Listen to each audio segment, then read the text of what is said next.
নেপালের বিপক্ষে দুটি প্রীতি ম্যাচের জন্য 23 সদস্যের চূড়ান্ত দল ঘোষণা করেছে বাংলাদেশ ফুটবল ফেডারেশন। আজ সকালে ঘোষিত এই দলে নেই লেস্টার সিটির মিডফিল্ডার হামজা চৌধুরী ও কানাডা ক্যাভালরি এফসিতে খেলা সমিত সোম। সকালেই দলে থাকা সদস্যরা নেপালের উদ্দেশ্যে রওনা দিয়েছেন। হামজা চৌধুরীকে নিয়ে এতদিন ধোঁয়াশা তৈরি করে রাখলেও অবশেষে কাল মুখ খুলেছেন জাতীয় দলের ম্যানেজার আমের খান। সংবাদ মাধ্যমকে তিনি জানিয়েছেন, লেস্টার শেষ পর্যন্ত চিন্তা করে আমাদের এটা জানিয়েছে। হামজার এজেন্ট আমাকে বলেছে যেহেতু সে শেষ ম্যাচে একটু চোটে পড়েছিল, তাই তারা নিজেরাই চিন্তা ভাবনা করে সিদ্ধান্তটা নিয়েছেন।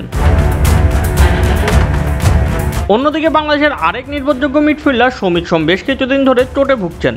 সদ্যই তিনি ক্লাবের হয়ে অনুশীলনে ফিরেছেন, কিন্তু এখনও ম্যাচ ফিট হননি। এছাড়া ক্যাবরেরার স্কোয়াডেও তার নাম ছিল না, কেননা ক্লাবের ব্যস্ত সূচির কারণে তিনি আগেই জানিয়েছিলেন নেপালের বিপক্ষে তিনি খেলবেন না।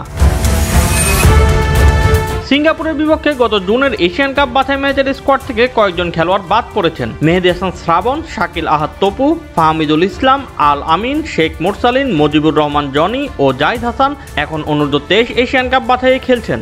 তবে নতুন মুখ হিসেবে ফর্টিস এফসির ডিফেন্ডার আবদুল্লাহ ওমরকে প্রথমবারের মতো জাতীয় দলে ডাকা হয়েছে। এছাড়া সিঙ্গাপুর ম্যাচের স্কোয়াডে না থাকা মোহাম্মদ ইব্রাহিম ও ইসা ফয়সালও দলে জায়গা পেয়েছেন।